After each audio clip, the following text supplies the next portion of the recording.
We've done a lot of stories about amazing things that have happened in the air. This week, it's a special digest episode about amazing aerial feats on the internet says it's true.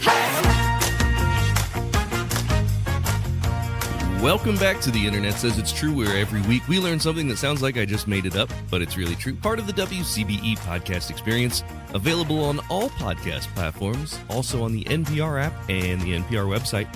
My name's Michael Kent. This is episode 208. Thanks for returning to the show again this week. As I told you in the opening, this is a special digest episode. 4 stories, all about amazing things that have happened in the air. Doing this as a benefit to you, and has nothing to do with the fact that I've been sick all week and haven't been able to stop working and rest. I've had a spare moment. Don't forget, if you haven't picked them up already, we have t-shirts and mugs for sale on the website. As a TISITer, you get a discount. You can pick those up at theinternetsaysitstrue.com. Click merch. You'll find we've got a couple different styles of mugs and a t-shirt that comes. You can get 3 different colors, I believe. Merchandising! So let's get right into it. Our first story is about an amazing aviator that not too many people know about. The Black Swallow of Death, Eugene Bullard. Eugene Bullard was born in Columbus, Georgia in 1895.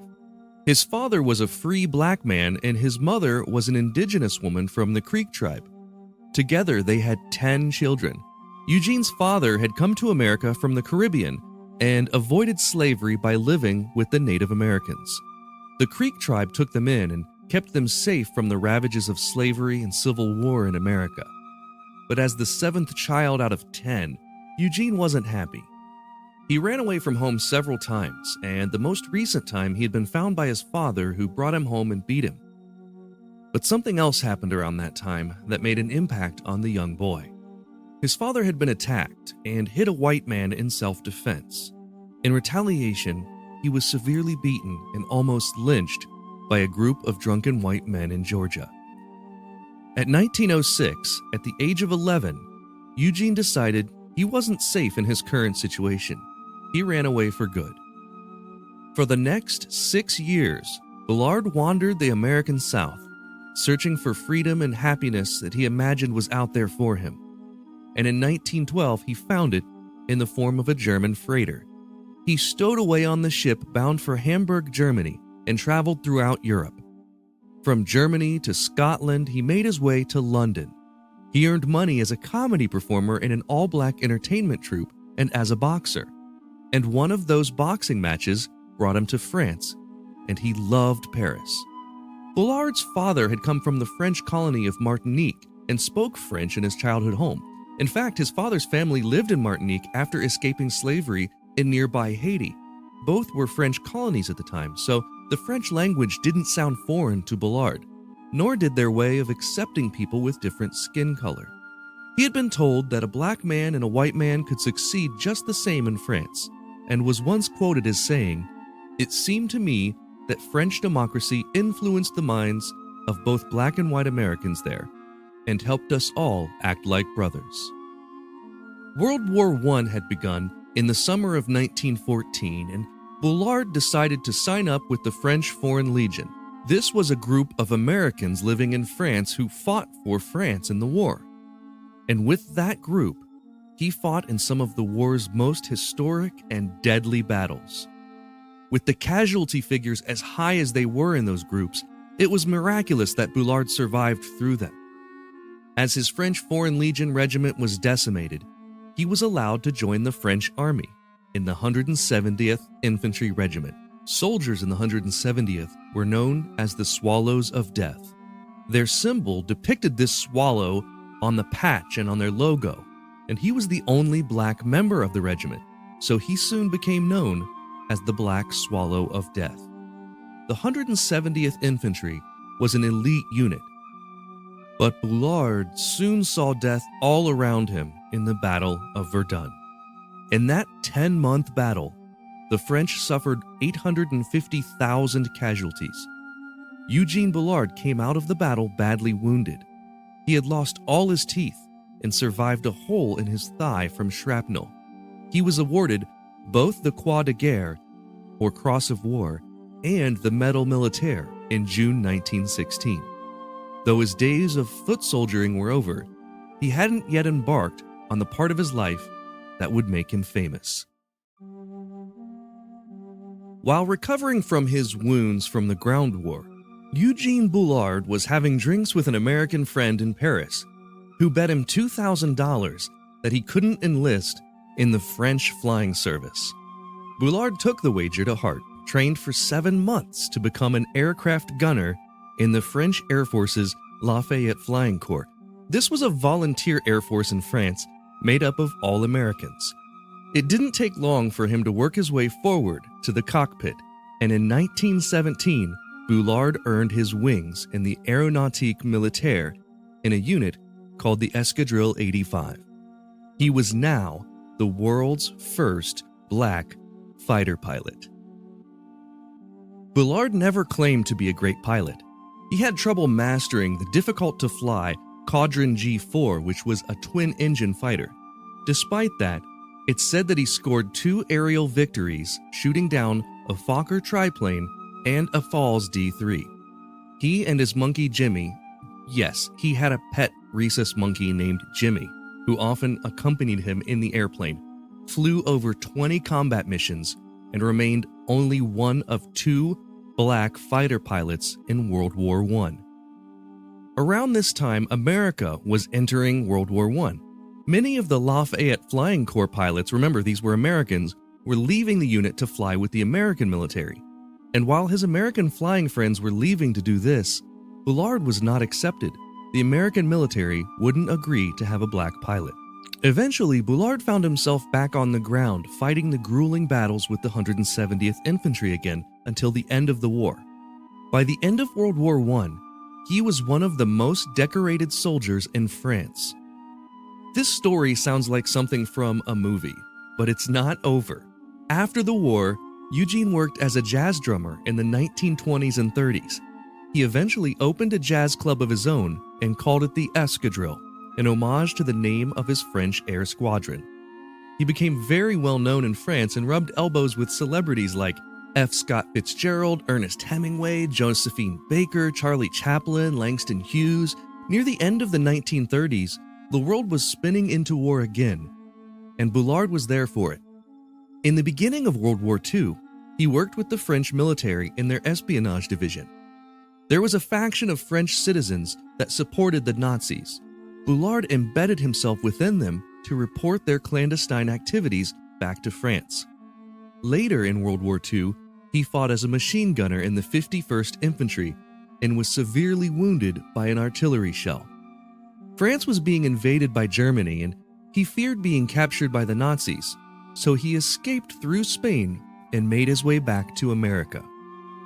The America that Bullard returned to in the late 1940s wasn't much different than the one he left as a boy. He had found work doing odd jobs, but he had trouble succeeding in a world that only saw his skin color. He worked with New York civil rights leaders to take up the cause of fighting for the rights of African Americans, but became disheartened to the cause when he was beaten by police. He and his friends had become the target of a racist attack at a concert.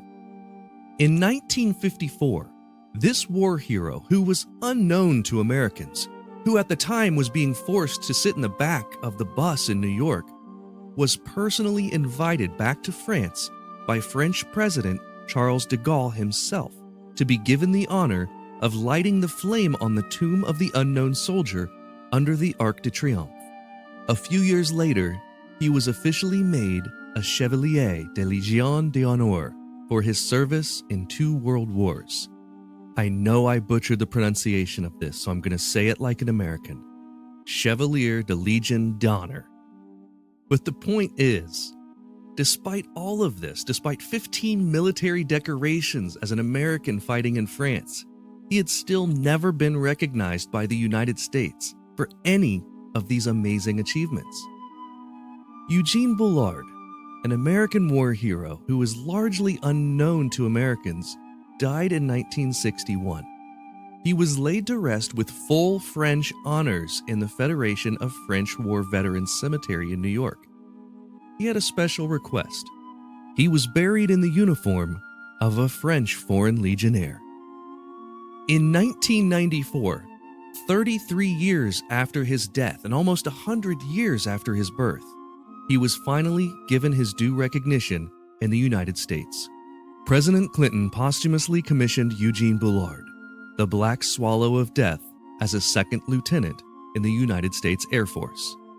You can see a statue of Eugene in Robins Air Base in Georgia. Or if you want to learn more, there's a fantastic book by Tom Clavin and Phil Keith called All Blood Runs Red. There's also a great one by Larry Greenlee called Eugene Bullard, the world's first black fighter pilot. Our next story in this episode is all about something crazy that was done by a very famous aviator. The world of medication-based weight loss is taking off and can be really scary if you don't know where to turn to for the right information. We've got a great solution for you as a new supporter of the show. Mochi Health is an incredible holistic telehealth platform. It basically connects you with board-certified doctors and dietitians, and they'll help you determine the best course of treatment to reach your health goals with medication delivered to your door. And we're talking about science-backed medications like Ozempic that you've heard of. They make it affordable, personalized, and it doesn't matter what insurance coverage you have, they'll help you find a solution that fits your lifestyle and your weight loss goals. Again, these are FDA-approved GLP-1 medications, and it just couldn't be easier. I want you to go check out joinmochi.com. That's JOINMOCHI.com. And because you listen to this podcast, you get $40 off. Just use promo code INTERNET. Again, that's joinmochi.com, promo code INTERNET, or use the deals link in the show notes. Well, this is super interesting. I've had a lifelong fascination with flight. I love aviation. I've never piloted an aircraft, but I've always wanted to.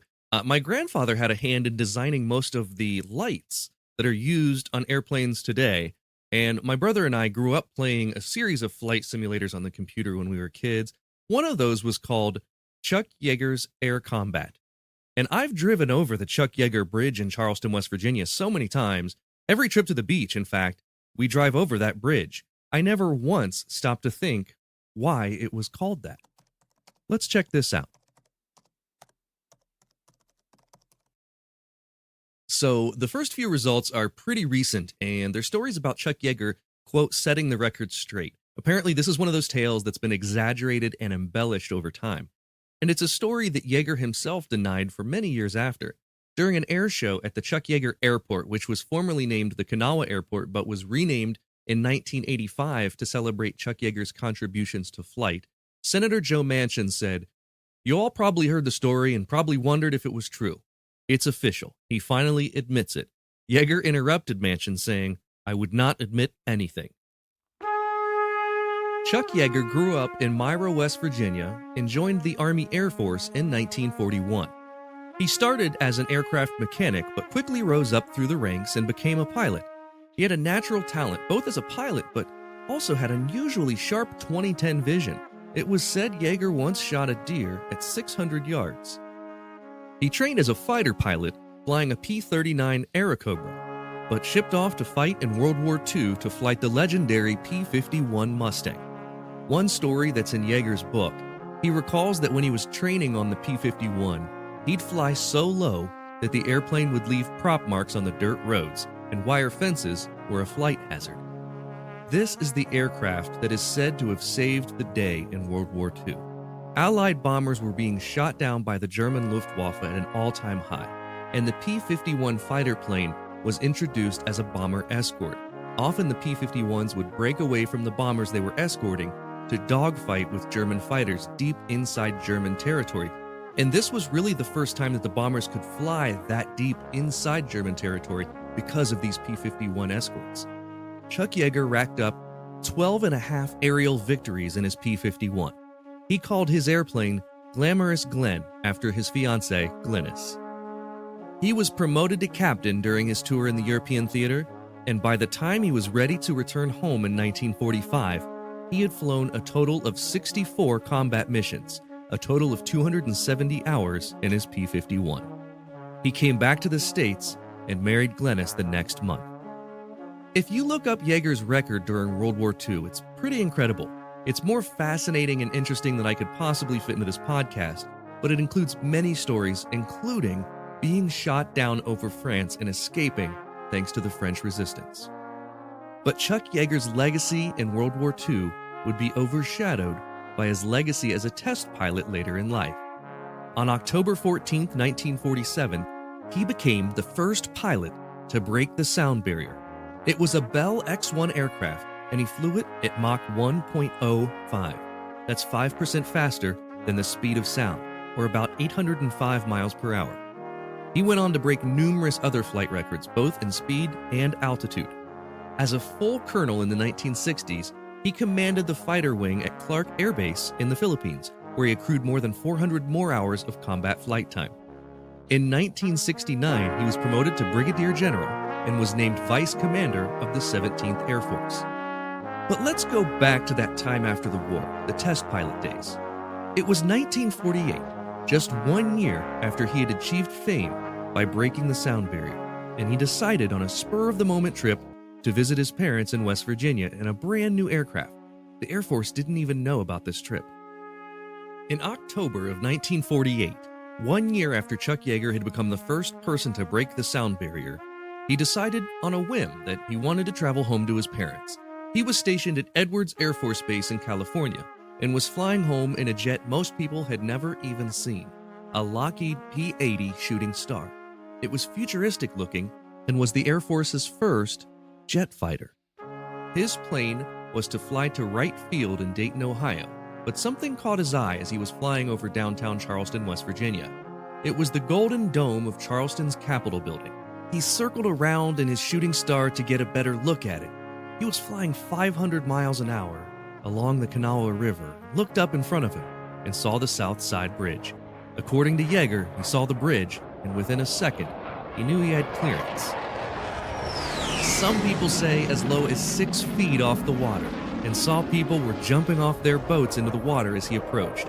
He pulled up, and he got the heck out of there. Yeager didn't think twice about it. The whole thing took less than a second.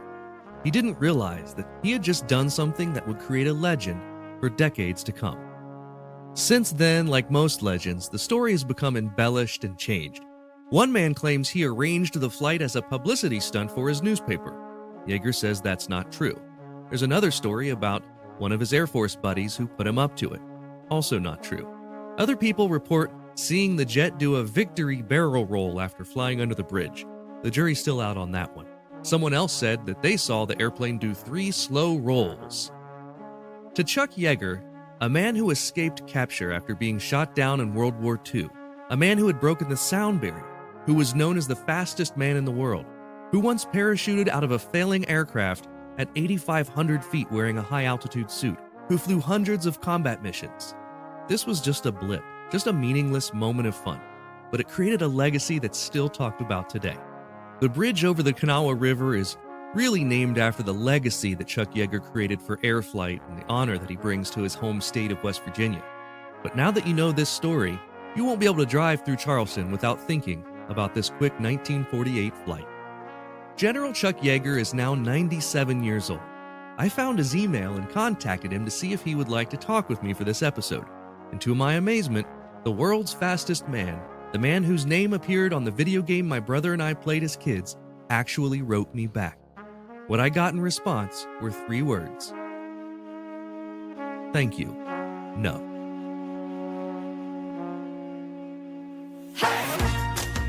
Next up, we have a couple stories about what happens when aviation goes wrong. The first one is about sometimes we almost had nuclear incidents right here in America.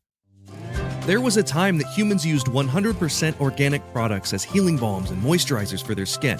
Well, I've partnered with an awesome company that wants to get back to those times. Fatco sells organic and responsibly made tallow-based skincare products. For centuries, humans used tallow in skin moisturizers and healing balms, but unfortunately, the topical application of these fats seemed to stop around the same time that animal fats stopped being considered part of a healthy diet. A lot of modern skincare products do more harm than good by stripping your skin of its natural oils. Let's change that. You can try them out now at fatco.com and get 15% off your order by using my promo code INTERNET.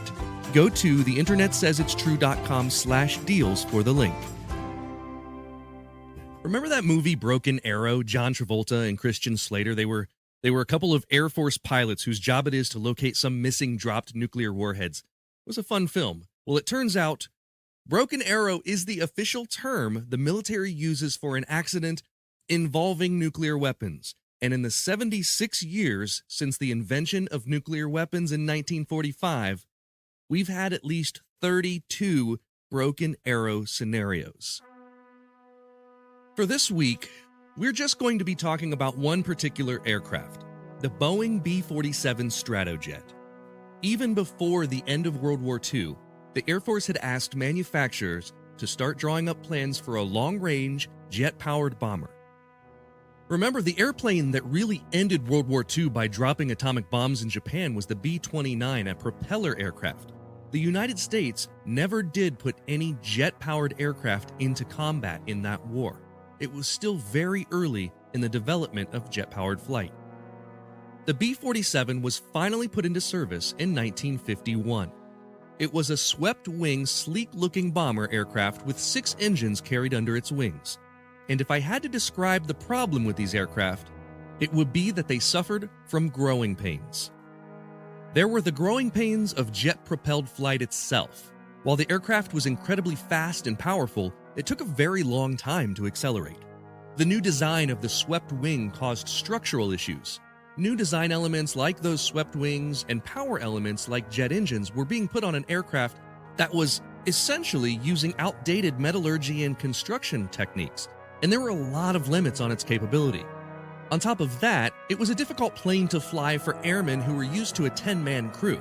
The B-47 flew with only 3. So every moment of flight, every issue, every warning was happening faster and with less men to tend to it. The slightest lapse in attention could now be catastrophic. Then there were the growing pains of a quickly growing Air Force. Ramping up mass production on the aircraft led to a few manufacturing issues. By the time they were produced, the existing refueling infrastructure didn't meet the demands of these new long-range bombers. They started retiring the B-47 just 18 years after it was introduced. To give you a frame of reference, the B-52 bomber was introduced in 1955 and has yet to be retired from the service 66 years later. So the B-47 Stratojet was a short-lived bomber designed to face a very real and serious threat of nuclear war. It was designed to carry nuclear bombs and could fly all the way to the Soviet Union with them. There were just over 2,000 Stratojets manufactured, and a staggering 10% of them, 203 to be exact, were lost in crashes. And when you look at the timeline of when this aircraft was in its peak duty, it coincides with the time when the aircraft started carrying nuclear weapons. That leads to the horrible events of 1957 and 1958 that we'll get to in just a moment. Let's get back to the show. The reason we spent so much time learning about the B-47 is that out of the 32 Broken Arrow events in history, 9 of them involved this one particular aircraft. Now think back to what we learned about how short-lived this airplane's operational lifespan was. This gives you a pretty good idea of how dangerous it really was. And it's even crazier than that. Those 9 potential nuclear accidents happened in a period of just 3 years, from 1956 to 1958. And in 1957 and 1958, 49 of these aircraft crashed, killing a total of 122 airmen. As many problems as there were with the B-47, neither of the 2 stories we're going to talk about were the fault of the aircraft. In the dark early morning of February 5th of 1958, a B-47 crew commanded by Air Force Colonel Howard Richardson left from Homestead Air Force Base in Florida to conduct a simulated combat mission for training. It was carrying a 7,600-pound Mark 15 nuclear bomb. In airspace nearby, Air Force Lieutenant Clarence Stewart was piloting his F-86 fighter jet. He didn't see the B-47 on his radar. And at approximately 2 a.m., the two aircraft collided. With the wing missing from his small fighter jet, Lieutenant Stewart ejected and parachuted to safety in a swamp. For the B-47 bomber, their fuel tanks had been heavily damaged and were leaking fuel. Colonel Richardson didn't know if he could land the bomber without the nuclear bomb detaching and detonating. He made the choice to ditch the bomb in the waters off Tybee Island in Georgia. He was able to land the plane safely at Hunter Air Base in Savannah, but that bomb landed in the Atlantic Ocean near Wassaw Sound. And as far as we know, that's where the bomb rests, undetonated, today. Just over 1 month later, on March 11th of 1958, it was the middle of the afternoon in Mars Bluff, South Carolina, when 6-year-old Helen and 9-year-old Frances Gregg were playing in their yard with their cousin Ella. Suddenly, a whistle from the sky and a huge explosion.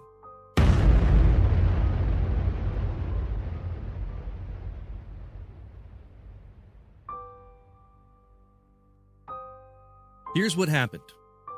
Captain Earl Kohler was piloting a B-47E Stratojet, 15,000 feet in the sky over South Carolina. The crew was scheduled to fly to the United Kingdom and continue on to North Africa. This was part of an ongoing training mission to track the accuracy of mock bomb drops. Except the bombs on board were very real. Tensions with the Soviet Union were at a height, and the Cold War was becoming less cold by the day. For this reason, the aircraft taking part in this training mission, ominously dubbed Operation Snow Flurry, carried live nuclear bombs in case war broke out during the missions. The bomb being carried by Captain Kohler's B-47 that day was similar to the one lost in the Atlantic in February, a 7,600-pound Mark VI nuclear bomb. The first indication of a problem that day was when Captain Kohler noticed an indicator light telling him that a bomb harness locking pin did not engage. This wasn't the mechanism that held the bomb in place. It was an added safety measure. It was one of a few steps to secure it to the plane. When he noticed this indicator, the bombardier and navigator, Captain Bruce Kulka, scrambled to the bomb bay area of the aircraft to check it out.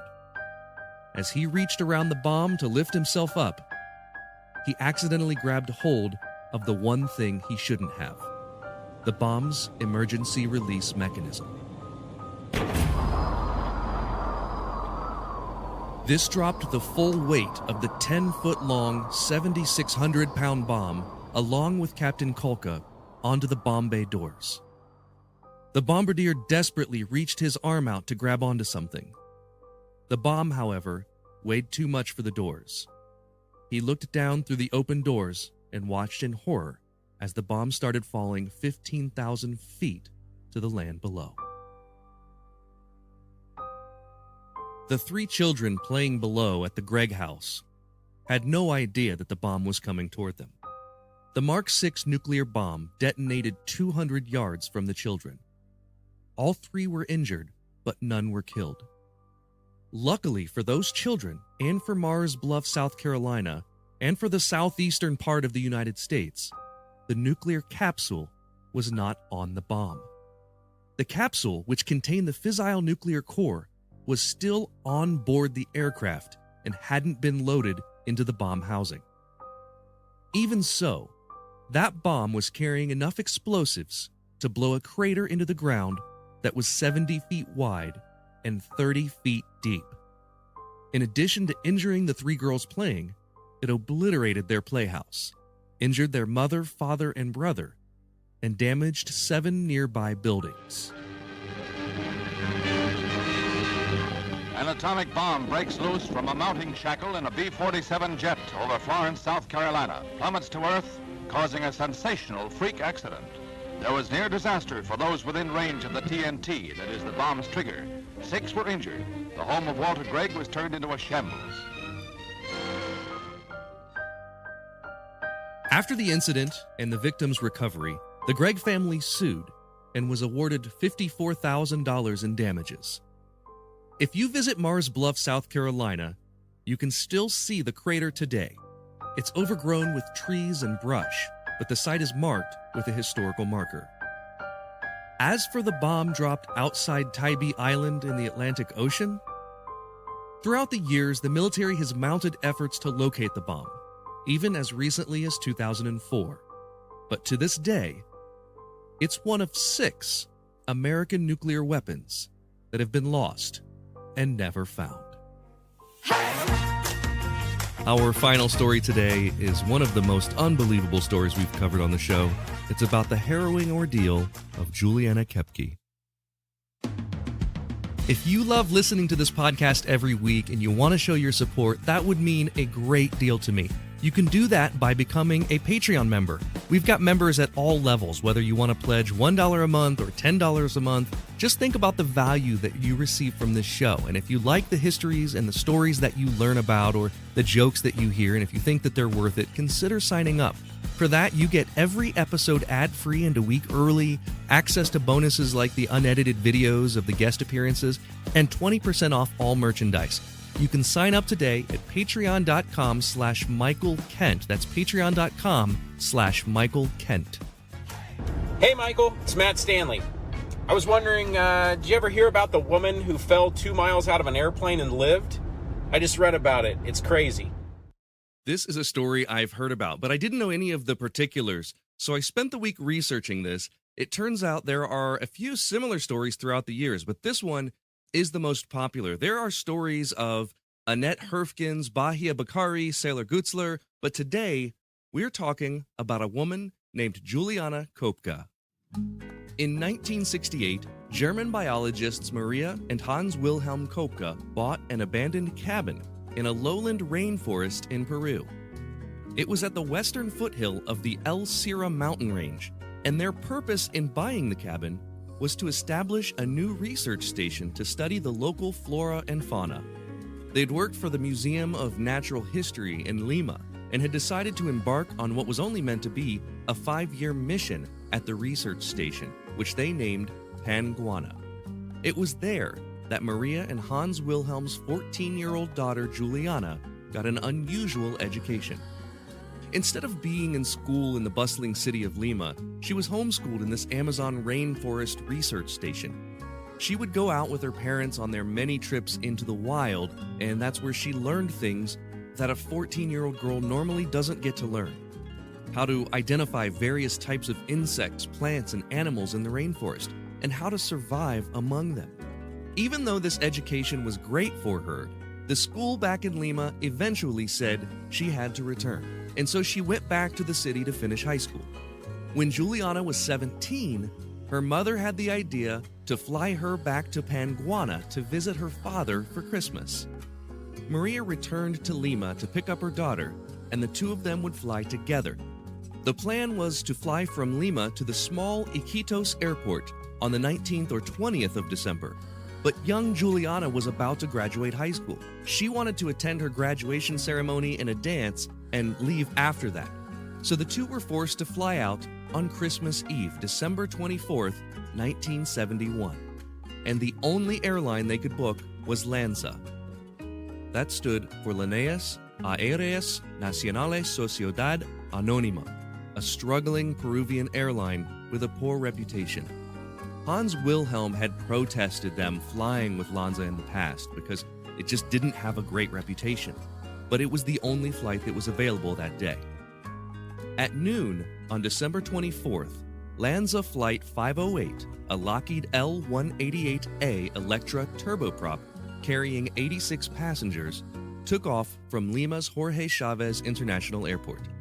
The final destination of the flight was Iquitos, Peru, with a scheduled stop happening at Paculpa, but the airline would never arrive.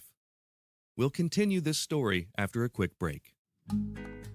17-year-old Juliana and her mother Maria Koepke were on board LANSA Flight 508, and it had just taken off for Paculpa, Peru.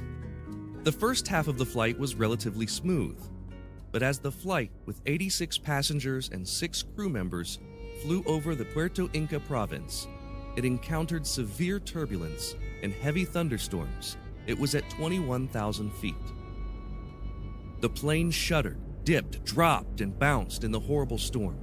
Items were thrown around the cabin, and the passengers began to scream. Suddenly, a bolt of lightning. The lightning struck the right wing of the L-188A and ignited the fuel tank, blowing a hole in the aircraft. When Maria exclaimed, "That's it, now it's all over," it would be the last words that Juliana would hear her mother say. The plane fell from an altitude of 9,843 feet. As the plane broke apart, Juliana's seat stayed connected in a row of 3, which may have helped to slow it down during its descent. It fell through tall trees, further slowing her down. When she came to stop in the mud, still strapped to her seat, she had suffered a broken collarbone and gashes to her left leg and right arm. Her right eye was swollen completely shut, but somehow, despite falling nearly 2 miles from the sky, she was alive. For the next day and a half, she lay there, fading in and out of consciousness until she gained enough strength to start moving around and begin looking for her mother, who had been seated right next to her. She couldn't find her. Not being able to find her mother and suffering from the wounds on her body, she made the decision to start trying to find help. She had one sandal left from the crash, and her strategy was to throw the sandal ahead of herself to scare off any dangerous animals that might be lurking in the bush in front of her. She stumbled upon a small creek and began following the water. It led to a bigger creek and eventually to a river. She remembered something her dad had taught her in her days at Panguana. Following a river downstream will always lead to civilization, so downstream she headed. She kept her energy up by drinking rainwater off of leaves and eating a bag of candy she had found in the plane's wreckage. Her wounds began to become infected and infested with bugs and larvae. She continued on, even after she ate the last piece of candy from the bag. Her watch had stopped working, so she had no idea what day it was. At one point, she came across an empty boat on the river, but no one was around it. She passed the boat to find a small path to a hut. That's where she found temporary shelter and a gas can. Despite the stinging pain, Juliana poured the gas on her wounds to disinfect them, or at the very least, to clean them of infestation. She had no idea how many days it had been. She used that small hut for shelter for the next day and a half. As the sun started to set the following evening, she heard voices approaching the cabin. It was 3 Peruvian fishermen who discovered her laying in the hut. They were amazed. This white girl in the middle of the rainforest appeared from nowhere. They brought her to the nearest village, and that village had a pilot who flew the 17-year-old to Papulpa, where she was taken to a hospital and reunited with her father. Juliana had been walking through the rainforest of Peru by herself for 11 days. She was the only survivor out of 92 people on board Lanza Flight 508. Her mother's body was found 2 weeks later. There were many investigations and inquiries into why the plane crashed. Examining the wreckage showed that the plane was mostly made up of spare parts. Lanza had a poor safety record to begin with, and it's thought that the pilots felt pressure to push through the hazardous weather conditions because of the holiday. Lanza was stripped of their operating authority. They never flew another flight after that crash. Experts aren't entirely sure how Juliana survived the almost 10,000-foot fall to Earth. As I said earlier, one of the theories is that her row of seats stayed together and may have acted as a sort of a parachute to slow her rate of descent. They also believe that falling onto a tree allowed her impact to be lessened by breaking through so many branches on the way down. Juliana Kopka's story has been made into several books and movies, most notably the film Wings of Flight by director Werner Herzog, who was interested in the story because he was originally scheduled to be flying on Lanza Flight 508 that day. As for Juliana, she honors the life of her mother through a long and successful career as a biologist. She's currently the director of a thriving research station that's now grown into a small camp responsible for publishing more than 180 biology research papers. She's the director of Panguana, the very place her parents founded and the place that taught her how to survive. That is all for this week. Thank you so much for listening. Hey, little British kids, say the thing. Thank you for listening to The Internet Says It's True. To listen to episodes ad-free and a week early, support us on Patreon. You can do that at patreon.com/Michael Kent. If you learned something just now that you didn't already know, go to the Apple Podcast app and leave us a review with 5 stars and a few words. That helps us a ton, because that's how the algorithm works. I don't know what an algorithm is, but just do it. See you next week for a brand new episode of The Internet Says It's True!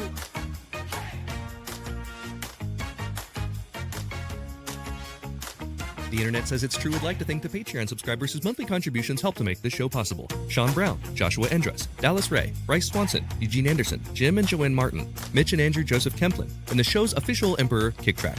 The show is written and produced by me, Michael Kent. The theme song is by Finite Music Forge, and all audio clips in this episode are used for education and commentary and used under Fair Use Title 17 U.S.C. Section 107. You can listen to past episodes by searching for The Internet Says It's True wherever you get your podcasts, and you can see bonus content at patreon.com/Michael Kent.